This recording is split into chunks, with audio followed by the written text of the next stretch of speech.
All right, we're going to go ahead and get started here. Welcome and thank you for joining us. For me here in Alaska, early in the morning, but for most of the rest of you, it's a little bit later in the day, but thank you for being here. This is the first of our Tech Tasters series, and the goal of this is just to give a little bit of a taste of a couple different kinds of technology that we can use to reach different educational audiences with a little bit of polar content thrown in. And we have a series of 4 of these, and I'll be sharing the links to the other ones that are coming up at the end. The whole series is sponsored by Polar Educators International as part of our lead up to the Hlalboard, the filled board of wonderful resources that leads to April 2022 in Iceland for our conference. Quick intro for those who do not know me personally. Most of you do, thank you. You can reach me at jboreal@gmail.com. If you're keen on Twitter, it's STEM Step Up. I teach public school science at middle level in Anchorage, Alaska, as well as do lots of different science-related professional development in various areas. Right now, I'm serving on the executive committee of Polar Educators International. I've been lucky enough to join in with 2 different scientific teams in the field in Antarctica, and was there at the start of PEI. So I'm glad to be back involved with what they're doing again.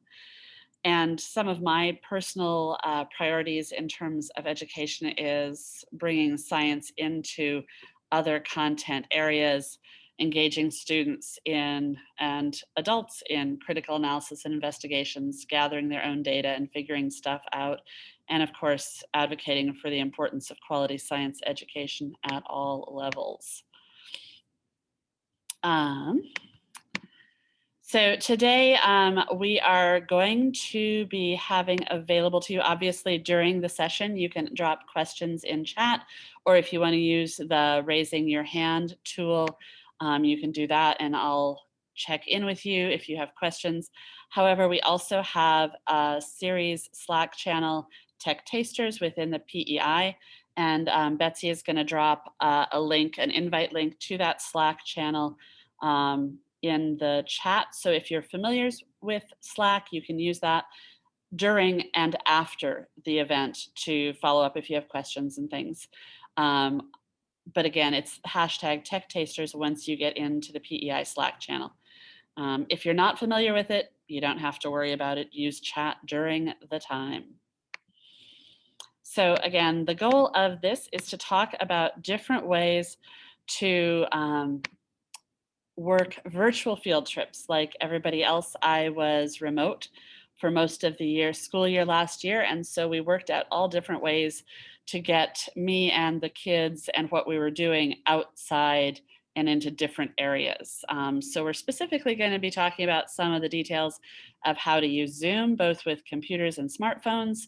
And then one of the online tools, NearPod, which is one place that you can pull different media and different tools into for students to interact with, especially video, panoramas, and images. So I'm going to do a quick Zoom poll. Let me go ahead and open that up. There's 2 questions. Go ahead and answer both. You want to talk about first is how would you rate your familiarity using Zoom with educational audiences? Could be of any sort. Anywhere from 0 to from not at all to master of everything. So go ahead and fill that in. If you are having problems finding it, if it's not appearing for you, you might hit the escape button so that you're out of that full screen view, because sometimes the poll hides behind things.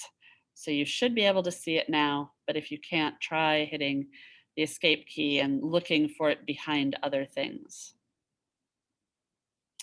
The second question is, how familiar are you with NearPod?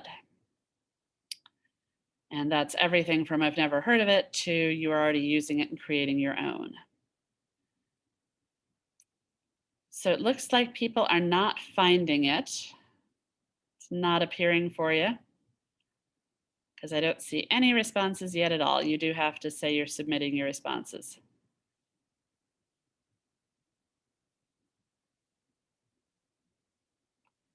Can you give me I did it and submitted it. Oh, interesting. So it's just slow on my end.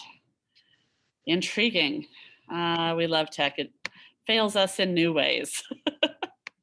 All right. Oh, you know what? I wonder if let's see. Entertaining. No, I'm still the host. I can see it on my end. And we have 5 or 6 people that have answered it. Do you have an option to say share with everybody? Yeah, do you want me to end the poll? Let me see if I end the poll on my end. There we go. So I can. All right. It's still showing 0. Interesting. But you guys, it says you guys can see the poll results, so that's fine. But so we have, like to tell me about the poll results. Yes, I will. So with the familiarity with Zoom, we have 5 out of 5 that were very comfortable. And nobody's a master. Nobody's not comfortable. And then number 2, how familiar are you with NearPod? 60% say they've never heard of it before. And 1 person said they've seen it in use only, and then nobody's participated in one. All right, so that's good. So hopefully lots of new info for you to dabble with after this. So when we talk about virtual field trips, the overall goal, no matter what kind of tech you use, these have been around for a long time. As soon as we started getting the ability to share video, share audio, some of us have participated in virtual field trips, essentially between Antarctica field groups or Arctic field groups.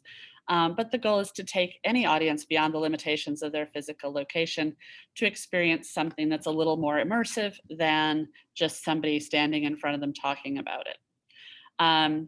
Again, some of the whys tend to be limitations, whether that's you can't take 150 kids on a field trip, maybe it's just time, maybe it's a location, maybe you're just not allowed in. One of the places I got a chance to take my kids on a virtual field trip this last school year was to the Advanced Research Computing Center that is run by USGS for some of the federal folks to do supercomputing projects.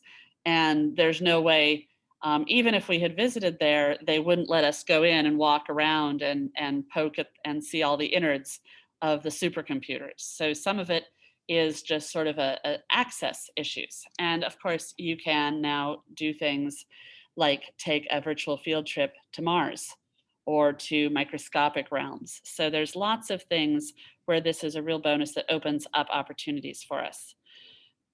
And in this case, we're going to be using Zoom because that is now one of the easiest ways to connect the audience with those locations and experts. I'm going to share a couple different clips of parts of several of my field trips I did in the last year, so you can kind of see what it looks like and how it gets set up. Let me switch to a different share here. Want to do this one. And so this is one of the places I started playing with this is taking my students to our local zoo, and with the focus on taxonomy and classification. I'm going to show you a little bit from the start so you can kind of see how you set it up and some of the things you need to cover, which we'll talk about in more detail with participants.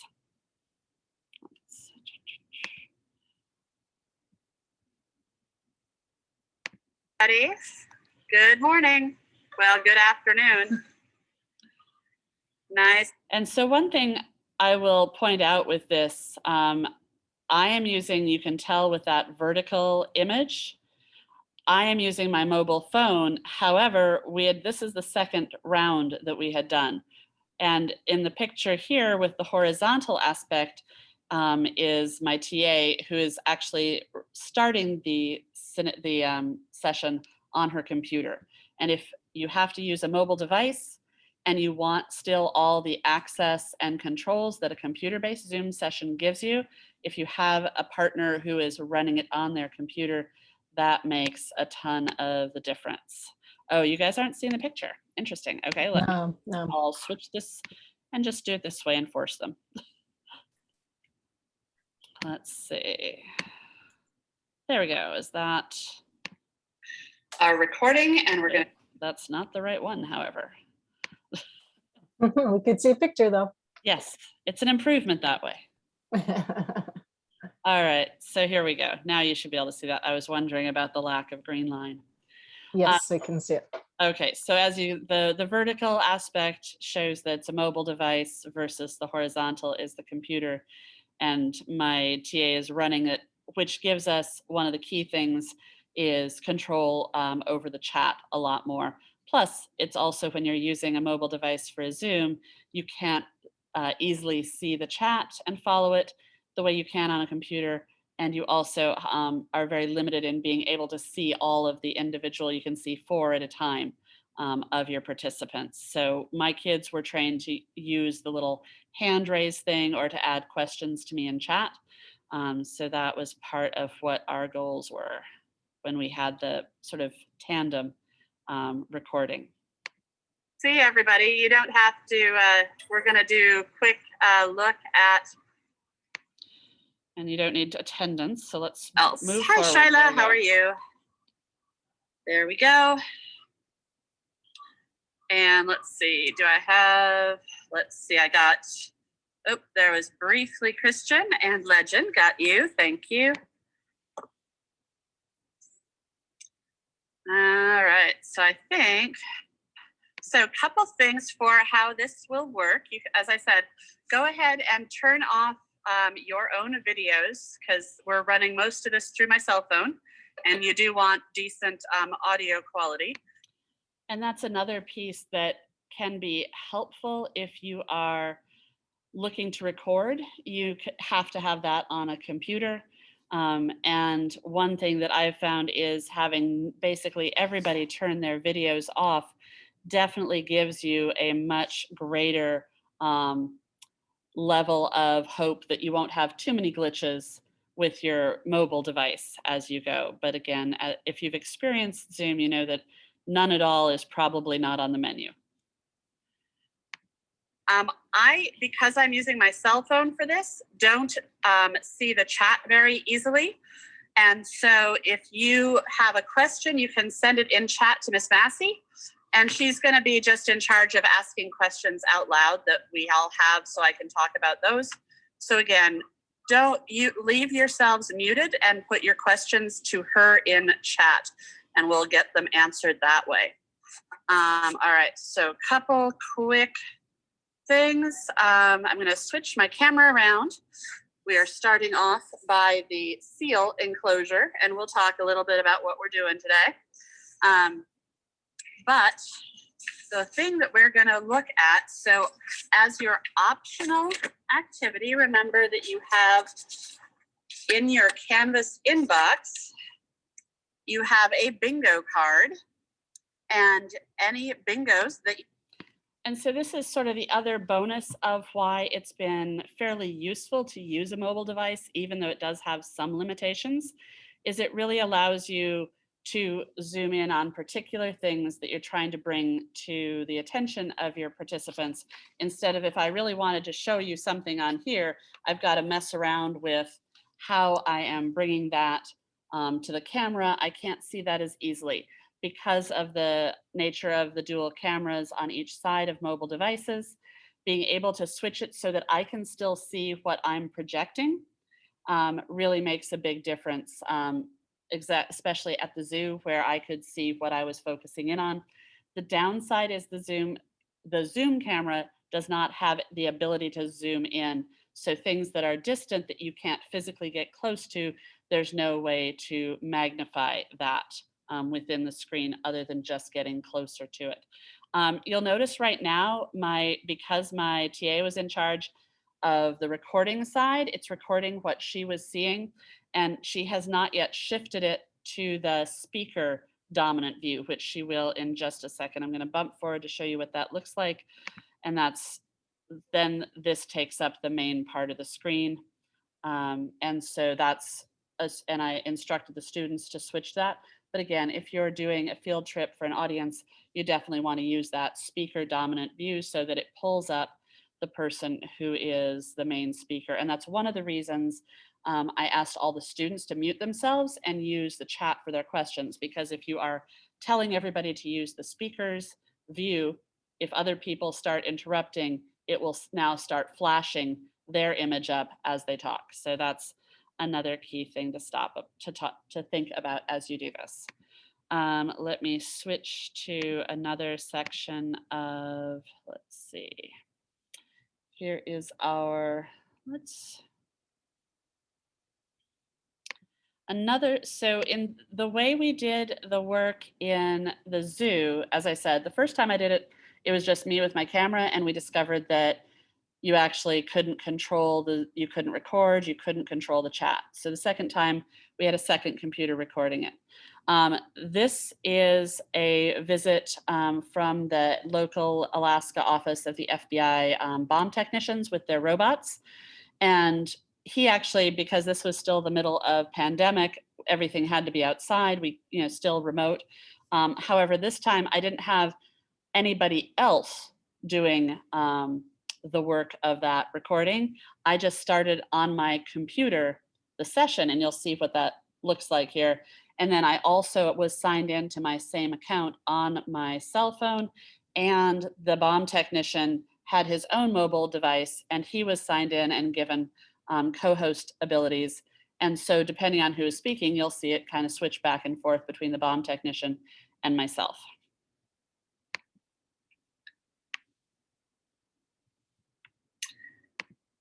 Yeah.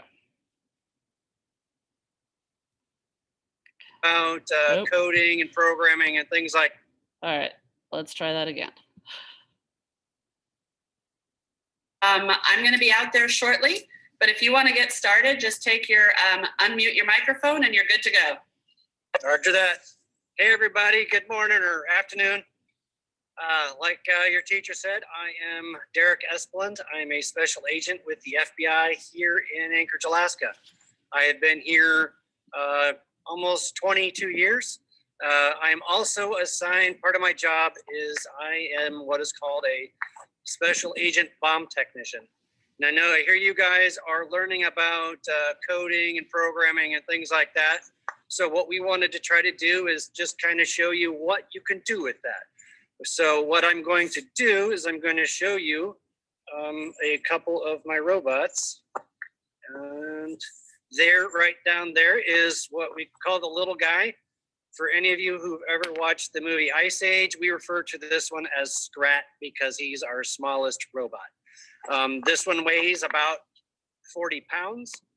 It can pick up things approximately 10 to 15 pounds. But it is small enough to get in most places and businesses and houses should we need to investigate bomb threats and suspicious packages and things like that. This one is made by a company called iCore. They are based out of I'm going to stop it there. We had a question about the audio quality, and you can tell from all of us we're hand holding for every single one of these. This is very early in trying to figure out how to do this. I will say we thought about using tripods, but once you get the tripod attached to your mobile device, you're further away from it, the audio quality gets a little weirder, and you have a tough time sort of zooming it in or getting closer to things. And so it's a little bit of a trade-off. If you're hand holding it, you get better audio because it's closer to your face.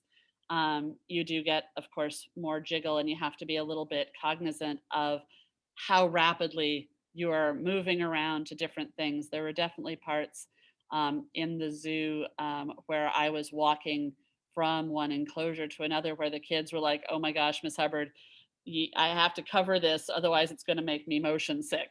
So you do have to think about those things. But on the plus side, the audio is pretty good in most mobile devices at this point. If that's all you have, you can certainly plug it in and use earbud microphones if you're having problems. But the microphones themselves then can pick up other stuff. So, whether it's rubbing on a jacket or other things when you're outside, it's sort of a pluses and minuses situation. So as I said, with that, there was an indoor computer doing the recording and running it so that we had all those controls, but I was also outside with a separate mobile device, but the bomb technician was just given the co-host. So essentially 3 different lead devices on that one. The next one, and probably the last example I'm going to show you, is one where we couldn't actually even go in person. It's the one I referred to before for the USGS's Advanced Research Computing Center. And for that, the people prepared the virtual field trip and shared videos and talked to us live.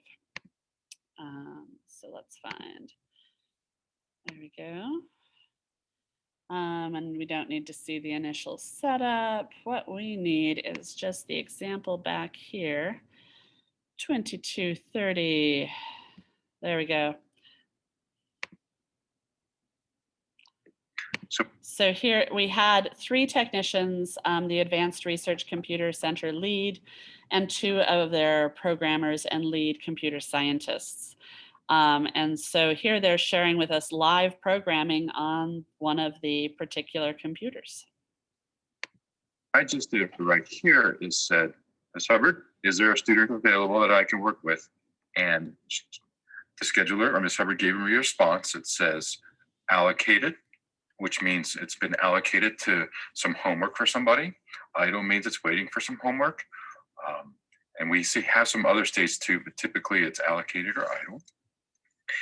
And the way we make a supercomputer do work for us, just like any other computer, but there's a lot more pieces to this, is that we write software or we write code, the same kind of stuff that you would see on your smartphone, the same kind of code that you would see with, say, watching Netflix, or even today on Zoom that you're using, that's all written by software. We just adapt the software specifically for our uses.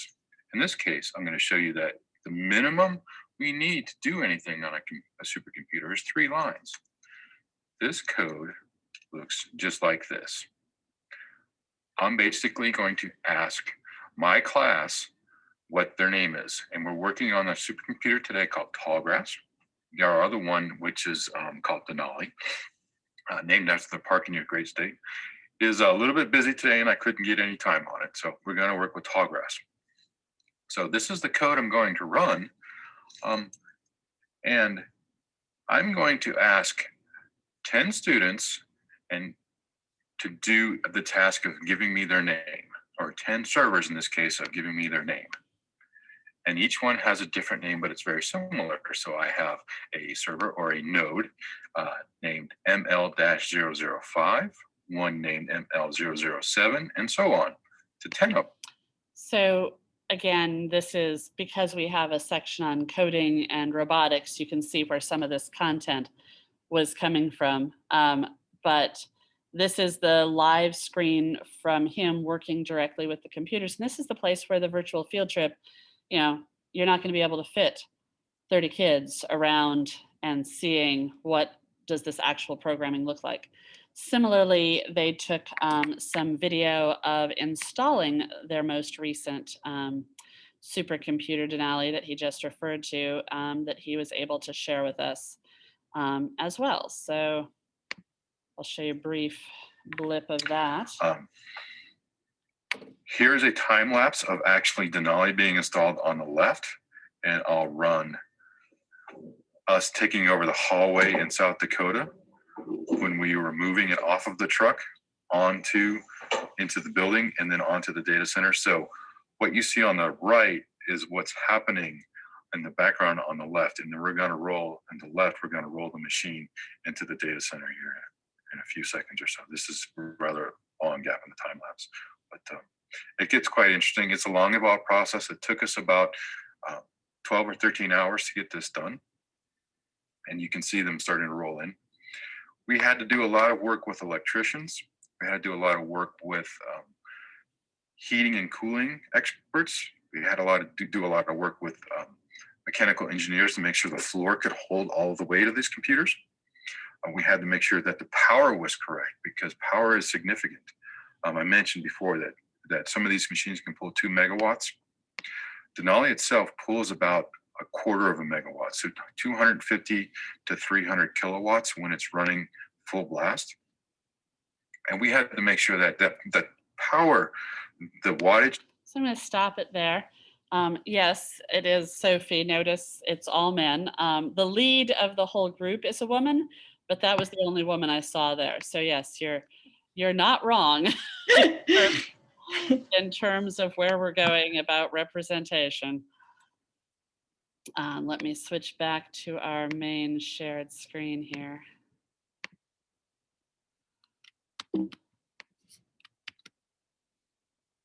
But also another question in terms of how much prep I do with folks who are not necessarily routinely working in education. And I did meet with the folks. This was absolutely a cold contact with USGS. The FBI agent is a friend of a friend. So he comes pretty much annually into my classes. Originally just giving him sort of the parameters for content and the age group of the kids is all I really have ever done with Derek. With the folks from the USGS, I did meet with them ahead of time because they were a little bit nervous, but mostly what I did is I give them some questions that come from the students, about the supercomputers, and they actually kind of ran wild with it. And one of the nice things was, and it's partially pandemic, but it's partially just due to their computing job, all 3 of the people from the Supercomputing Center were in different states. One was in Colorado, one was in South Dakota, I think one was in Seattle, and they can still take us on a tour of the actual supercomputer itself, where we certainly would not be allowed to go with 150 kids, even if I could afford the plane fare. So in terms of what it looks like from the outside, you've seen sort of the video version. Literally, I am using an iPhone to wander around, and this was the earlier version, but wander around the zoo. I'm zooming in to talk about some of the characteristics of the canine family. You can see on the right, the sort of the view you see has the option of 4 of or rather 3 of the participants and your particular screen, or you can just look at your screen. But again, that's one of the downside is it's limited in the information you can get back as easily from your participants by using that mobile device. So I definitely encourage you, if you're doing that version, to also have somebody on a computer who can kind of keep track of the chat and other things so nobody goes unseen. So I was just the weird lady wandering around the zoo talking loudly to herself. There weren't that many people there early in the pandemic, but I did attract, there was actually a person there from our local paper. And so I did that's why I have these pictures, is she was like, my attention was grabbed by this person talking to herself, but then her, answering kids' questions, because the kids did a good job. They were interested in it. I was actually a little skeptical the first time I did it. Another science teacher had told me that they had gone just out in the woods to show the kids some of the mushrooms, trees, that side doing identification. And they suggested a tripod so that they could get in front of it. I found switching back and forth between the 2 cameras was a lot easier way because then you can actually see pretty easily if you're in the shot and you know that the microphone is picking it up. But anyway, so that's why I have these pictures, so you can kind of see what it looks like taking 30 kids on a field trip with a camera, essentially. Some of the things, as I said, we've sort of gone through some of the different options, the different tools you might need, anything from, you could actually use a video camera to do pre-recorded parts. Depending on how you have it set up, you might need microphones. I do have a couple of lapel mics, but those have to, they add another layer of fun if it's draining the Bluetooth connection and you're trying to connect to something else. So that can introduce some interesting sound wobbles, even though you're trying to improve things. Different types of tripods can be used. I have a picture in just a second of the webcam that I use in my classroom so that the folks from USGS could actually see my kids. They could have them raise their hands and do stuff. But for that, I use one of those little flexible legged tripods that's like a mini one, and it wraps around things. Your audience can be all in a single location, which is what we did later in the school year, where all my kids were here in person in the classroom, but we still went on some field trips via our smart board. And then I encourage you to think creatively about that field trip location. And no matter how you're doing it, if you're using Zoom, it's never a bad thing to have that extra person who can kind of help track things. That helper person is vital if you're using a mobile device to do something live on site, but not a bad thing to have if you're local. But as I said, the moderators and the speakers can be very far apart for all of this. If there's something where you're in a place that you're not sure you're going to be able to get good access, you could always record a clip live ahead of time, because you can share if you're using your mobile device and you have a video on it, you can always do the share through Zoom of your mobile device. You can do different videos that way. So for example, if I had thought ahead and gotten a couple of clips of different things about the taxonomy of the animals, I could have then shared that with the kids while I was doing the live field trip. So there's different ways you can work things in. Like for this session, I do obviously have other different video clips that I can share as well. So either from a computer or from the mobile device, you can share those things through Zoom. The things that you might think about is if there's something that might be limited, like you couldn't count on the animals showing up at the, close to the fence, it's hard to see stuff further away. So if you had gone ahead of time to get a few video clips to show, so just in case things don't go well on your live one, it's nice to have that backup. I will say that even though primarily what the USGS folks did was a PowerPoint with things that they're talking about live, a disembodied voice, the kids were actually super interested. And part of it, I think, really just is the fact that that live person is there. They can ask questions and they get to see some of the things in person through the video. But that live people is always amazing. It makes it a lot more interesting. Talked about a couple of those. So here's the setup that I use in my classroom, and you can see both the lapel mic and the webcam with its little gorilla tripod that is right next to, and you can see it in the picture on the right, that is right sort of in front of the smartboard screen. So we had to play with audio a lot, but this was our solution of using one lapel mic on me and one lapel mic on the smartboard screen to actually record, because the computer that's doing the recording is in the back of the room. So again, if you want all sorts of permutations and working through problem solving, please email me. I can do a ton of troubleshooting with you, because everybody does kind of have your own particular equipment and how you want to use it. We've talked about some of these things already. I did a lot of recording of these sessions because I had some kids, when we were back in person, some kids were still at home. They needed to see it and might not be able to see it super well live. We also did the recordings so that students who are actively ill or just wanted to review it could, and I had those posted on our Canvas class. You do want to think about chat. Typically for students, I have it restricted so that they can chat to me, but not back and forth to each other. For adults, I typically have it set so people can chat to each other. And depending, you might want to set it at none at all if you're not going to be able to watch the chat. If you're the only one leading the session and you're just using a mobile device, you won't be able to keep track of chat as well as everything else. Just a couple things. When you're using the mobile device, you can go to other things, but if you move to another app or tool, you won't be able, you'll lose the video feed from your device that people are watching. It will shift to just your static image as if you had turned off your video.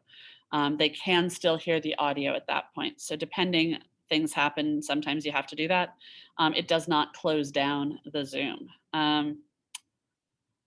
if you're using both the computer and mobile device, make sure you start the session with the computer. It's fine to have both of them be the same person if you want. It can be yourself on multiple devices, but definitely you want the computer to be the one that's in charge of the session.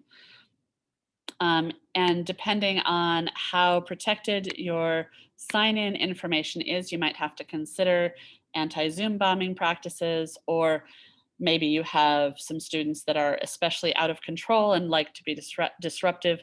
Having the waiting room is really helpful because you can always bop somebody who's having difficulties back into the waiting room, making sure that people don't get let in without a name that you recognize, using the passwords. What I did for most of the year, because we always had some bandwidth issues and often had to have everybody, and sometimes including my video, turned off so that students could see the screen or what we were showing, the key was you then had to respond when spoken to in chat or with an emoji or something. They could use the reactions, so that I knew that they were still there. And if they weren't, they just got popped into the waiting room. Again, helper co-host can be super helpful on that, but I definitely recommend, especially if you're working with either a large group of adults or of any sort of group of student age, I would do the settings where you start mute, and then popping everybody back into mute so that you're not picking up, especially if you have it telling people to prioritize that speaker view. That can result, if everybody is not muted, in some very strange video. Let's see. Yeah, you could do this with, absolutely. Easy peasy, says Sophie. So the last little bit. Let me repeat that question for people that are watching the video and didn't Sure. see the chat. So the question was, could you do this with a polar researcher in the Arctic? And the answer was yes. Great idea. And that is definitely one that I would also have some, like if you're going to have them take you on a tour of their station, their field site, that I would try to get pre-recorded, because then you can also reduce the size of the video if you need to, because bandwidth, as you go more remote, bandwidth is more likely to come and bite you, just because. But honestly, I had really good luck with having, especially the participants, turning their mic and their video off. That usually solved the majority of our problems. And we did have lots of sketchy bandwidth questions. And of course, if you're using your mobile device, it does, it depends a little bit on how good a reception your mobile device gets. So if you're going to have this, you probably don't want the first time you take your mobile device to the site to be the time you check on how well the cell signal comes in there. Because I found ahead of time that there was one dead spot in the zoo, and so I worked around that. But you can definitely, once you switch to a mobile device, that the cell coverage does come into it. So now we're going to switch to another tool that I used to, again, take students to other places that we couldn't go. This was definitely more directed either on Zoom, we would run it, or within a classroom environment. This is more for a scenario where you have access to, say, some video tools or some information. You can put it all together, but maybe you don't have the resident expert who can talk to you live.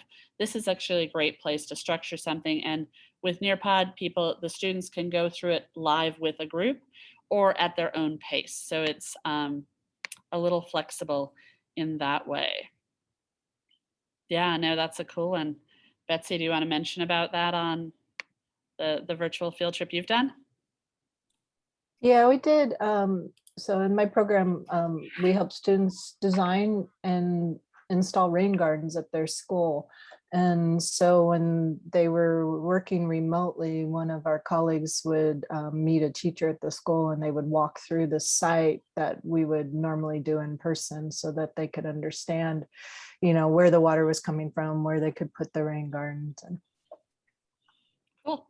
And there was another question earlier that, did I have a tip sheet? I do not have a tip sheet. I will make a PDF of this presentation available to the participants, but I can also make a tip sheet. I just don't have one to start with. I think what would be really good too is for other people that have done things, join the Slack channel, and then we can start adding all these tips. And and any other resources that people are using right now. Cool. All right. So never mind. I won't make a tip sheet. I will add to the Slack channel. All right. So NearPod, as I said, there's lots of things like this. PearDic is another one that people might be familiar with. And I found using it for science, it was a lot easier to add sort of my own images and have students respond on those within the NearPod. So for science, I would suggest going that direction for NearPod rather than PearDic if you're overwhelmed with the number of interactive websites that you're dealing with. It has an app version, so students can use it on tablets and phones as well as web browser based. And from my experience, it works equally well with both. As I said, you can do it live synchronously where I control which slide we're on going through the NearPod, or the students can work through the content at their own pace. Regardless, I get to see all of the work and it gets saved after the session. So this is a good way to start gathering some of that input from students. The basic account is free and it's really all I've been working with. The storage space, they let you clear out. So it's not like you have a finite amount that you can never clear once you've filled it. So it is pretty flexible. You get to see all the responses, but you can also share it or make those private on a screen. So we have an example one to do. So if you would like, go to join.nearpod.com and the code, I believe Betsy's already added the MVFWQ, and I'm going to switch to sharing that screen. Yeah, I pasted it in the chat, the link.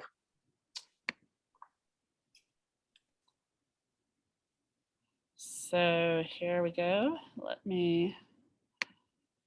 And if you'll notice, the code is still up at this upper corner. You can see it, MVFWQ. It's a join.nearpod.com. So again, I'll hop back here if you need this. It's join.nearpod.com and then the code. And I'm assuming that nobody was ahead of things enough to have downloaded the app, but if you are, you can get on there too. And in terms of what I can see down at the bottom, I can see the list of students who've managed to sign in. I have a view of all of the slides that I have in here, and I can either hide or share student names so that names are connected with responses. So we've got some other people, and I will say that this is sometimes a little laggy in terms of students once they put their material in. There is a bit of a lag, sometimes up to 30 seconds in terms of me seeing what their response is. So again, if you go to join.nearpod.com and it's in the chat and MVFWQ, and you can keep adding throughout. I'm just going to hop through. We only have a few things in here. Yes, I'm in the right place. So one thing that you get as an option is you can decide if you want it to play on the Zoom screen and we all watch there. I'm going to choose the choice where you can watch it on your particular device. So I'm going to say continue. And so you can go ahead and hit play. For anybody who is watching still the Zoom shared screen, I'm going to play it here as well. So look carefully at what's going on.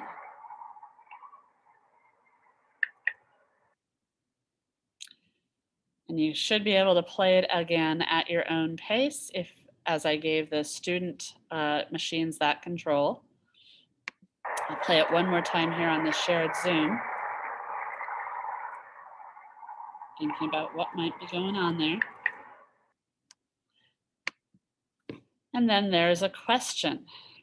So put down, what do you think was happening in the video? And so this is a place where I might hide the student names or even close it down. I'm going to watch here. So go ahead, say what you think was happening in the video.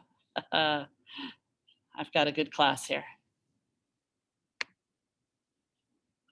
I feel like they might have some prior knowledge. Yep.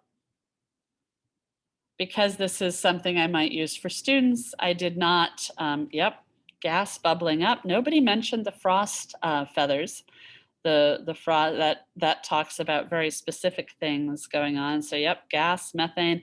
Yeah, this is a bog pond near Turnagain Inlet, the Turnagain arm of Cook Inlet in Anchorage area. Because it's for students, I didn't show the ones where we were lighting it with a barbecue. Because if you find one of the ones that has a dome and you have the barbecue lighter by it and you pop the top of the frost, it can be quite exciting. All right, so again, you can do that with a longer video. You can do that within the video. You can have it stop at particular points, ask questions, have students draw, talk, discuss. There's all sorts of formats that you can use. I'm just showing you a few of the options. Another thing that you can pull from is their virtual reality images. This one, I believe you have to have entered within their system, so you can't yet do your own 3D virtual reality areas. Oops, sorry. However, you can move it around. And so this, obviously, we are now plopped onto the top of a glacier, and you could be asking students questions about their observations. You could be quizzing them on the features that they see. You could be talking about, well, there's a lot of dirt here. What's going on? How might that affect the albedo? So there's lots of different ways that you can use this. It's possible it glitched, Robin. Can you still hear me now? All right, I'm going to keep going because it looks like it might be just one. So another thing that you can do that I enjoy on this, especially working with data sets, is having students, you can put a graph in the background or an image of some sort, and you can have them circle and point to things. You can label things. You can draw lines. Nicely done. Obviously, in this case, we're not taking the time to be sure that we're statistically accurate on our line of best fit, but there is a lot of option in terms of you can embed a picture, an image. Again, I have one that's just a blank graph so that the students have to fill things in.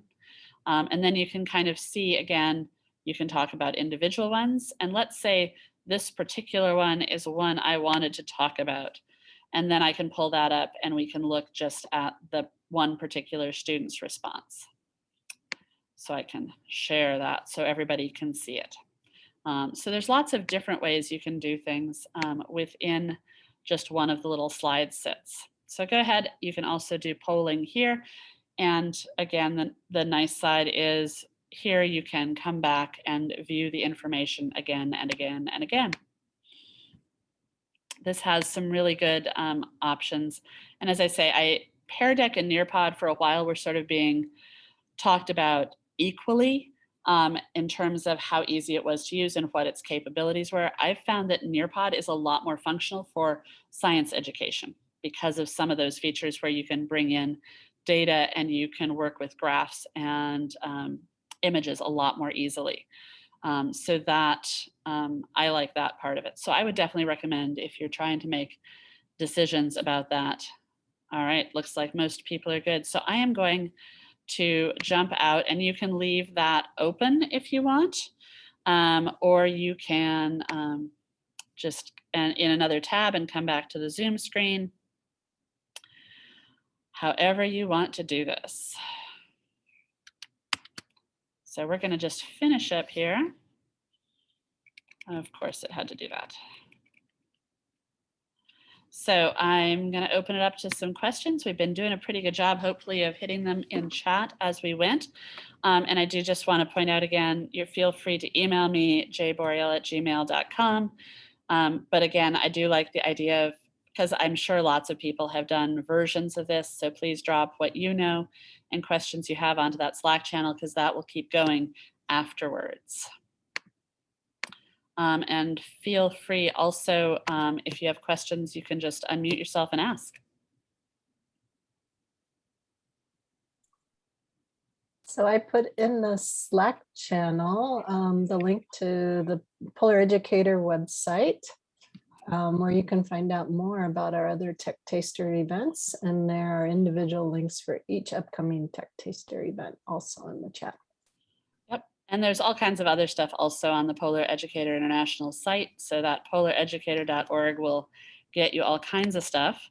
And then, as Betsy says, there are 3 more events, one on the 16th, one on the 21st, one on the 28th. All of them except for the 16th are the same time as this one. On the 16th, I believe it is 2 hours later. So everything from virtual field labs on different topics. The first one will be with a scientist who works in the field. The other will be focused on sustainable energy literacy. And then the last one will be really focusing on ways to gather an existing resources, for, especially using image-based. So images, 3D montages, and video resources for polar education. And if you don't have any questions, I guess I will see you on the Slack, and thank you so much for coming. Yes, I'm also the recording will be shared on our YouTube channel and website after this. So share it with your other colleagues. I am sad that my colleagues didn't make it today, but there were some awesome things in here. Thank you so much, Joanna. You're welcome. It was great seeing everybody. See you guys later. Bye-bye. Thank you. Thank you so much. Glad it was helpful.